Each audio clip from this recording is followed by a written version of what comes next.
And so you've been essentially developing NextWave internally for your own needs for the first several years then? Yeah, you're Is right. that Yeah, a I can't remember. is that a fair statement? Yeah, yeah, and that's kind of I'm glad you brought that up. So initially with NextWave, we created so that Eh, PRS can You use. created an internal pilot, Yeah, let's call it. ex Yeah, ex something like pretty much. It's like, okay, yeah, yeah. because that again, that kind of that, with O&M, efficiency is everything, whether it's route management, your dispatching, it's how you're communicating things internally, but especially that, the monitoring side of it.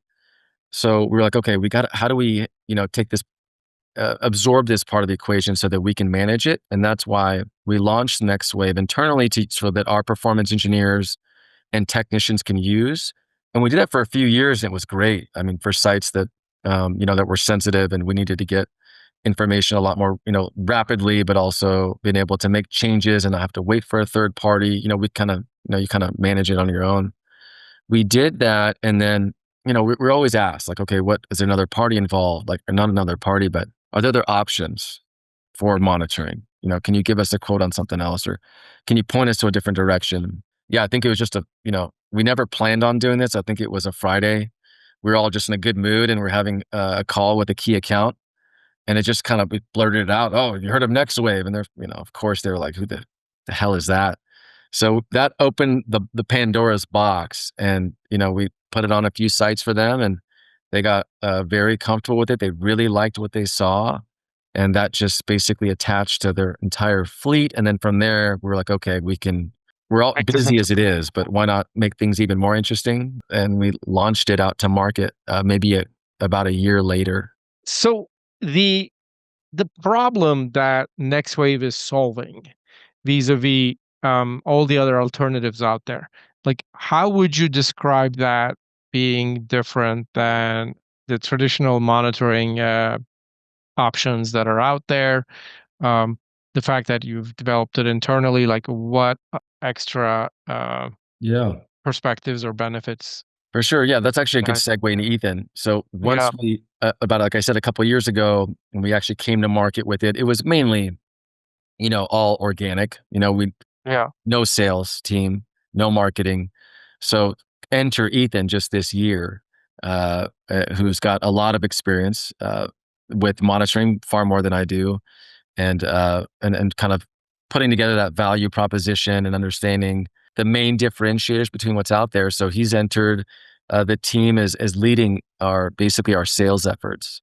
So Ethan can maybe talk to some of these Yeah, points as I think because of his background can yeah. be a good point of reference. Ethan, you've Yeah, been Ethan, on don't be Solar shy. Academy before, but let's talk a little bit about your background and how you ended up at NextWave as well, and then dive into your monitoring background and what you saw here. Yeah, so I've got just about 10 years of renewable energy experience under my belt, all of which has been focused on software solutions primarily, ranging between monitoring solutions and asset management solutions. And something that Nader said that really resonated with me is, he and the rest of the PRS and the rest of the Centric team have lived through the frustrations that some of the other monitoring providers, that some of our customers experience with the other monitoring providers. Lack of responsiveness, long turnaround times for quotes, for assistance, long lead times, etc. So when Nader created and his team created NextWave,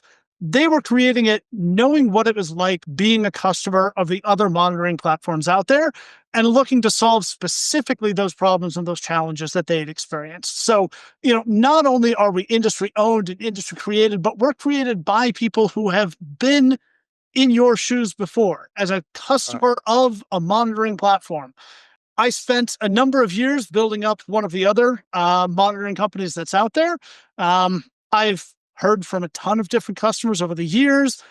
One of the things that I find remarkable about NextWave, I think in particular, is you know I don't get calls from my customers asking me for help getting support, getting a technical assistance. People call me when they need something, when they need a new system, when they need additional services on their software. But when they need technical support, when they need customer support, when they need operational assistance, they call their customer success rep, they call their customer, the technical support folks. the phone gets picked up and they get the help they needed. At other But companies I've worked at, I can't tell you how many times I, as a sales rep, get a call saying, I need help. I can't reach the people who are supposed to help me. I need this problem solved yesterday. That doesn't happen here. almost like a cultural difference in customer service, it sounds like.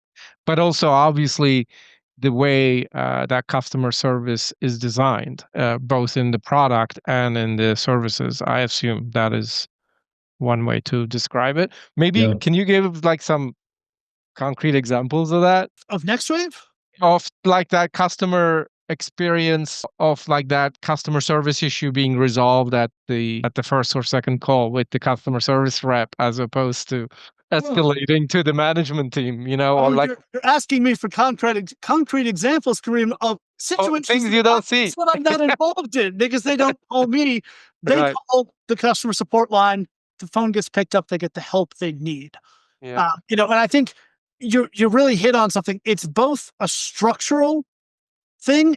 We've set the company up with the correct amount of support resources for our customers to use, but it's also, you know, a design aspect too, where the platform is more intuitive, it's easy to use.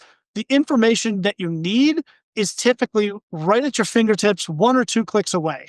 It was built from the ground up by people who had experience using some of the other platforms that were out there, using platforms that were built up over time in a haphazard way with features and functionality that was buried under multiple different layers of menus, that was tucked away in a distant corner, that was thrown together haphazardly.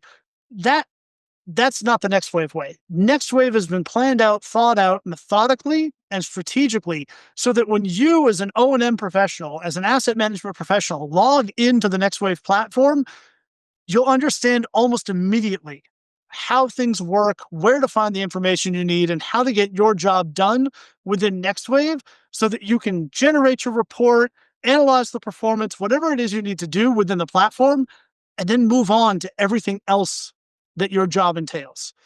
So it's both a matter of having the appropriate number of resources available to help our customers at any given time, as well as designing the platform and designing the hardware so that the need for support is minimized.